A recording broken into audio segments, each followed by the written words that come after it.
Hello and welcome, my name is Alex and this is TechFlow. Right here, right now, we have the Huawei P30 Lite. I can't wait to take a look at this because me being typically a higher end phone user, I'm getting kind of worried about all of this sort of mid-range phone getting really good malarkey. And these things, yeah, they're packing some serious punch, so let's get straight to it.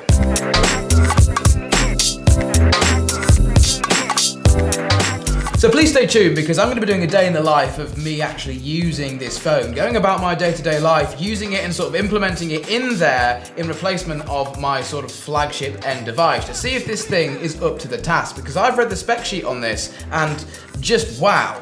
But as usual, unboxing goes, plain, simple box, literally the logo on every single side, and that is essentially it. On the bottom, you've got a little bit of information about your actual personal device inside of here, IMEI numbers and such, but let's get straight into this box. So as it usually goes with these phone unboxings right here, yep, straight away we're presented with the phone in its little sleeve here. So this, I believe, I'm gonna look at the box to get this right because the colors on these phones, as you guys can see, are completely and utterly crazy. This is peacock blue. So let's just put this box to one side at the moment and focus in here on this actual phone whilst I peel this back off here. So to describe this to you guys, this is kind of like a two-tone pearlescent here. So the two colors that I'm seeing are a blue sort of shade this side and then a purple sort of shade this side. Now does that change when you actually... No, so the purple always stays the same side. That looks absolutely mental. I can't quite get over that. So first off, right off the bat, as well as the colour, looking at the back of the phone, I'm noticing that fingerprint sensor right there. This overall on Android devices is my favourite location out of all of them for the fingerprint reader. It's convenient right there on the back, it's not in some sort of crazy place, and these circular ones just seem to get a better reading of your fingerprint, and they're usually pretty rapid, but we'll test that later on in this video.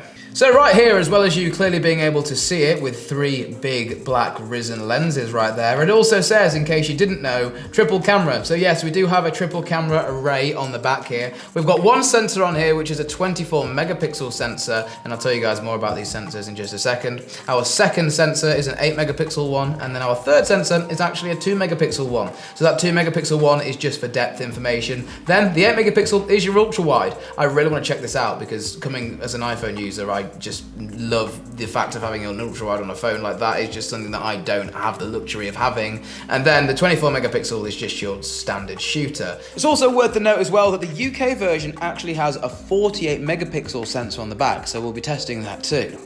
It's a powerhouse on the front up here, 32 megapixels in this little teardrop camera sensor. Yeah, we'll take some selfies later and you guys can be the judge. So we're gonna go ahead and get the device powered on, which is then gonna let me talk to you guys about the screen, the thing that you guys are gonna be looking at.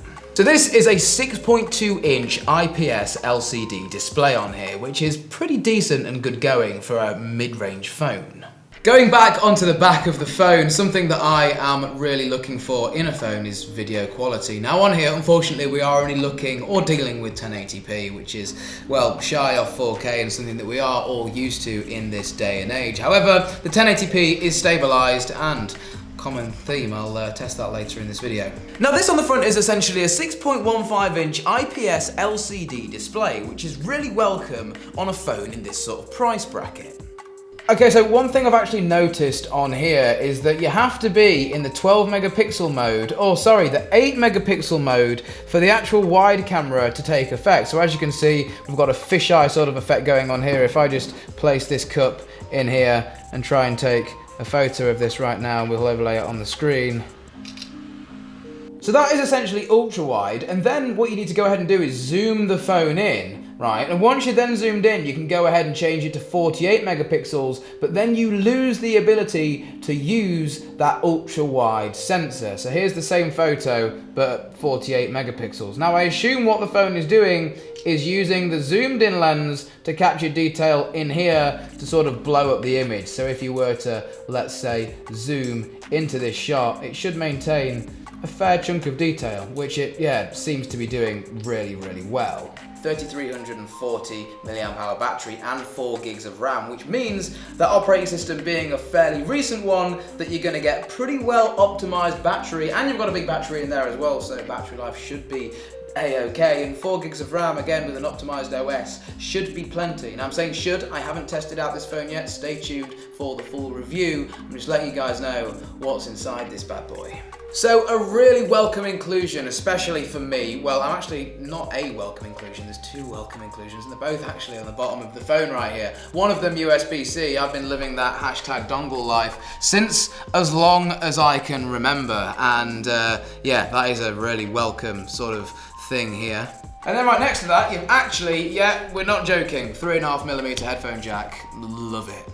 So driving this bad boy is the 2200 MHz octa-core Kirin 710 processor. It's just words on a piece of paper at the end of the day, isn't it? But it should be absolutely fine. Right, what's in the rest of the box? Whilst I'm getting to the rest of the box, guys, I may as well just tell you that we've got 128 GB of storage in this, and that can be expanded up to 512 gig with the use of a micro SD card. Right, what else have we got in the box? SIM card tool in there, standard stuff. We've got a quick charger here, which is actually putting out, 2 amps of charge. As this is a demo unit, this is a European charger. If you order it in the UK, you will obviously get the UK variant charger. USB to USB-C cable, and then we should find in the rest of the box, a set of headphones that utilize a 3.5mm headphone jack. I feel like I'm in the dark ages saying that, but there we go. 3.5mm, 3.5mm, you're good to go.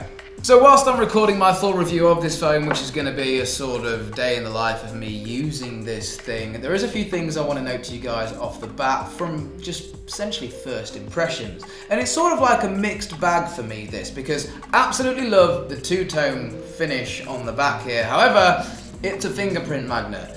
It's only 1080p on the camera, but then you get an ultra wide for video and stuff and taking photos, which I would absolutely love. So it's like advantage, sort of disadvantage, but not really a disadvantage, if that makes sense. This is a really cool device for the price, and I think I'm going to struggle to recommend anything else in the same price bracket when this thing is finally out to you guys. On the 10th of May in the UK. But for now, my name's been Alex, this has been TechFlow. We'll catch you in the next one.